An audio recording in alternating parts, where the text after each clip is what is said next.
వైపు రష్యా, మరోవైపు Ukraine. So మనం చూస్తున్న దృశ్యాల్లో మొదటి బాక్స్లోది రష్యా బ్రిడ్జ్ పేలిస్తే దానికి ప్రతీకార దాడిలో భాగంగా రష్యా ఉక్రెయిన్ బ్రిడ్జ్ని పేల్చింది. సో ఇదే చెప్తున్నాను, బదులు తీర్చుకుంటామనేటువంటి మాటకి ఇది నిదర్శనం. సో బదులు తీర్చుకుంటామనేటువంటి మాటకి ఇది నిదర్శనం.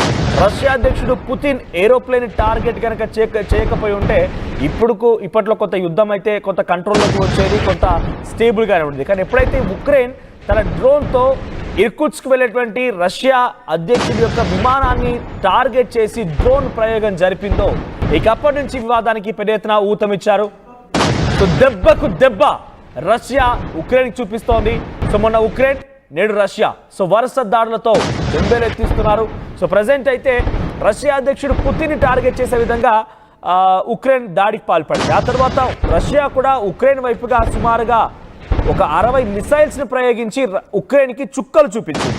ఇక్కడితో ఉక్రెయిన్ ఆగకుండా తర్వాత వెంటనే మళ్ళీ రష్యా పైన వార్ హెడ్స్ అంటే ఒక ట్రక్ ద్వారా డ్రోన్స్ అన్నిటిని అమర్చుకొని ఆ ట్రక్ని ఏకంగా రష్యా భూభాగంలోకి తీసుకువచ్చి 4300 కిలోమీటర్ల దూరం వరకు రష్యా భూభాగంలోకి ఎంట్రీ ఇచ్చి అక్కడి నుంచి డ్రోన్లు ప్రయోగించి 41 యుద్ధ విమానాలు నేలమట్టం చేసేసింది. సుమారుగా $7 మిలియన్ యొక్క నష్టాన్ని రష్యాకి చవి చూపించింది ఉక్రెయిన్. ఒకేలా కనుక 41 యుద్ధ విమానాలని పేల్చకపోయినా ఎటువంటి పరిణామాలు ఉండేవో, కానీ 41 యుద్ధ విమానాలు ఎప్పుడైతే ఉక్రెయిన్ పేల్చేసిందో ఇంకా మంటతో రగిలిపోయారు రష్యా అధ్యక్షుడు పుతిన్. సో దీంతో భాగంగా 427 డ్రోన్లని ఉక్రెయిన్ వైపుగా మళ్లించాడు. దీంతో 12 మంది ఆర్మీ పర్సన్స్ మరణించారు. చాలా పెద్ద నష్టాన్ని ఉక్రెయిన్ చవి చూసింది. ఆ తర్వాత కొంత బ్రిటన్ ఏం చేసింది, ఉక్రెయిన్ని మళ్ళీ తట్టి లేపింది.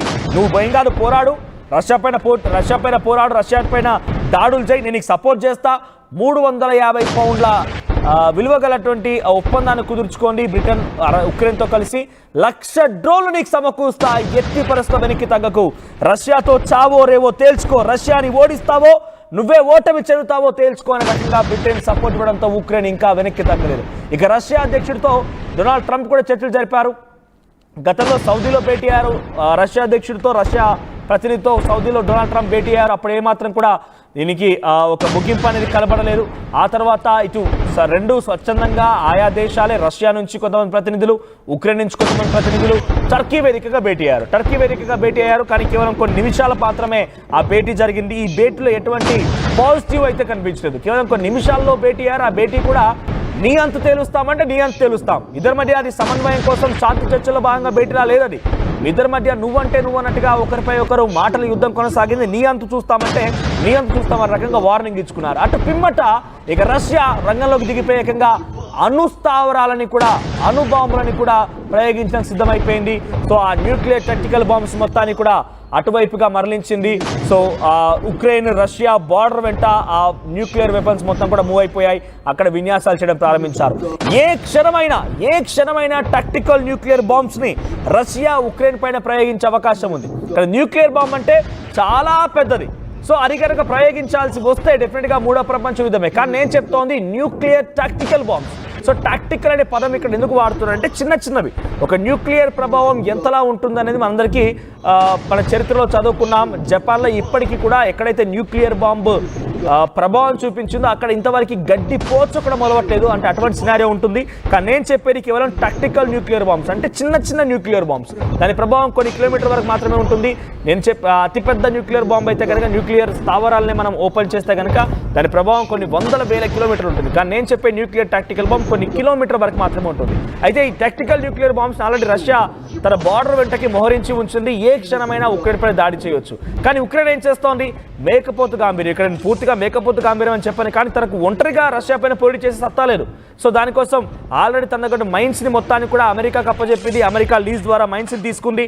సో ఆ మైన్స్ని కాపాడుకునేటువంటి క్రమంలో భాగంగా రష్యా అధ్యక్షుడి పైన డొనాల్డ్ ట్రంప్ పిచ్చి వ్యాఖ్యలు కూడా చేసుకొస్తున్నారు. పిచ్చివాడు, ఉక్రెయిన్ ప్రజల్ని చంపేస్తున్నాడు, సామాన్య ప్రజల ప్రాణాలని పొట్టన పెట్టుకున్నాడు అన్నట్టుగా కూడా డొనాల్డ్ ట్రంప్ మాట్లాడుకుంటున్నారు. డొనాల్డ్ ట్రంప్ ఒకవైపు రష్యా అధ్యక్షుడిని తిడుతున్న, అటువైపుగా జెలెన్స్కీని కూడా తిడుతూ ఉన్నారు. ఇక్కడ ఏంటంటే డబుల్ టంగ్. ఆయన యొక్క ఉద్దేశం డైరెక్ట్గా రష్యాని కాపాడాలి, రష్యా పైన ప్రేమో, రష్యాపై శత్రుత్వమో, ఉక్రెయిన్ పైన ప్రేమో, ఉక్రెయిన్ పైన శత్రుత్వమో కాదు. ఆయన కేవలం ఒక కమర్షియలైజ్డ్గా మాట్లాడుతున్నారు. ఉక్రెయిన్లో ఆయన పెట్టుబడులు ఉన్నాయి, అమెరికాకు సంబంధించి పెట్టుబడులు ఉన్నాయి. అక్కడ లీజుకున్నటువంటి కొన్ని మైన్స్ కూడా డొనాల్డ్ ట్రంప్ అమెరికా దేశానికి సంబంధించిన లీజ్డ్ మైన్స్ ఉక్రెయిన్లో ఉన్నాయి. సో వాటిని కాపాడుకోవాలి కాబట్టి రష్యా అధ్యక్షుడిని ఒక రకంగా ఆడిపోసుకుంటూ తిడుతూ ఉన్నారు ఆయన. కానీ మొన్న మధ్య 2 రోజుల క్రితం డొనాల్డ్ ట్రంప్ కూడా ఒక ట్వీట్ చేశారు. ఏమన్నారంటే, నేను రష్యా అధ్యక్షుడితో మాట్లాడాను, రష్యా అధ్యక్షుడితో పాటు చాలా చర్చలు జరిగాయి, మా ఇద్దరి చర్చలు చాలా సేపు కొనసాగినాయి. సో అటువంటి చర్చల్లో ఎక్కడ కూడా శాంతి జరుగుతుందని మాత్రం నాకు తెలియడం లేదు, శాంతి జరగదు అన్నట్టుగా చాలా కరాఖండి చెప్పుకొచ్చారు.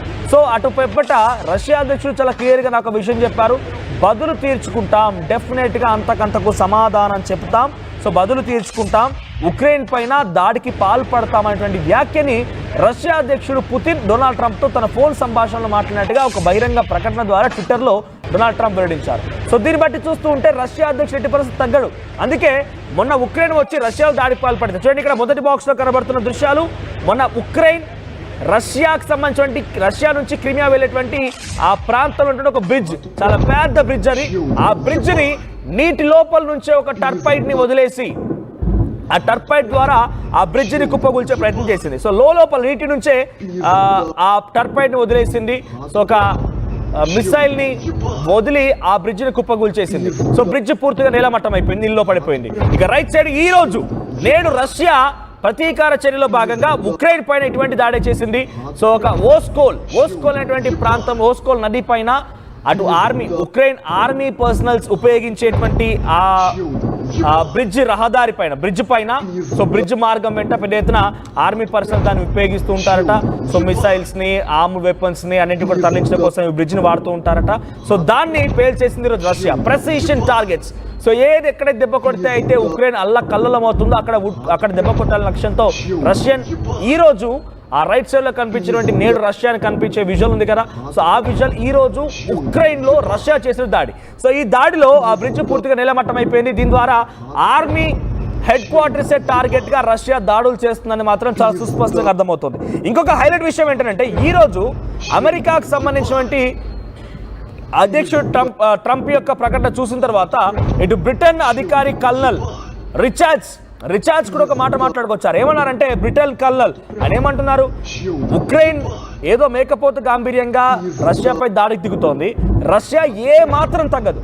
ఇక్కడ సినిమా డైలాగ్ వాడచ్చు మనం, రష్యన్ అధ్యక్షుడు పుతిన్కి కొంచెం తిక్కుంది, దానికో లెక్కుంది అన్నట్టుగా.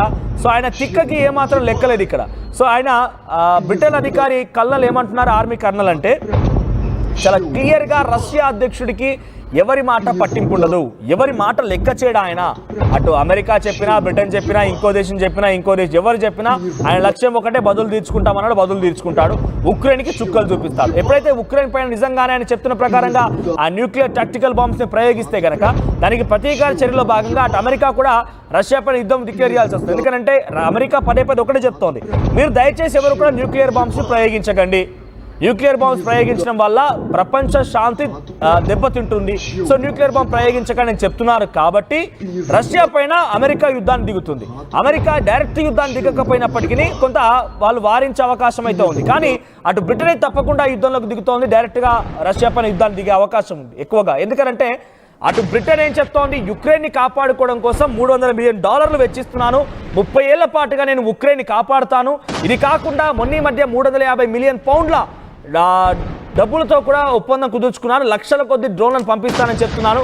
ఇవన్నీ ఏమి వినకుండా నిజంగా ఉక్రెయిన్ పైన ఒంటరిగా పోరాటం చేసే సత్తా ఉంది. కానీ ఉక్రెయిన్ కనుక ఒంటరిగా పోరాటం చేయకుండా రష్యా కనుక ఉక్రెయిన్ని ఇబ్బంది పెట్టాల్సి వస్తే డైరెక్ట్గా రంగంలోకి దిగిపోతాను, మీరంతా రెడీగా ఉండండి అని చెప్పి కూడా బ్రిటన్ అధ్యక్షుడు కీర్ స్టార్మర్ అక్కడ బ్రిటన్ ఆర్మీ అధికారులు చెప్పుకొచ్చారు. బ్రిటన్కి రష్యాకి ఏమి విభేదాలు లేవు, కానీ బ్రిటన్ ఉక్రెయిన్కి సపోర్ట్ చేస్తుంది.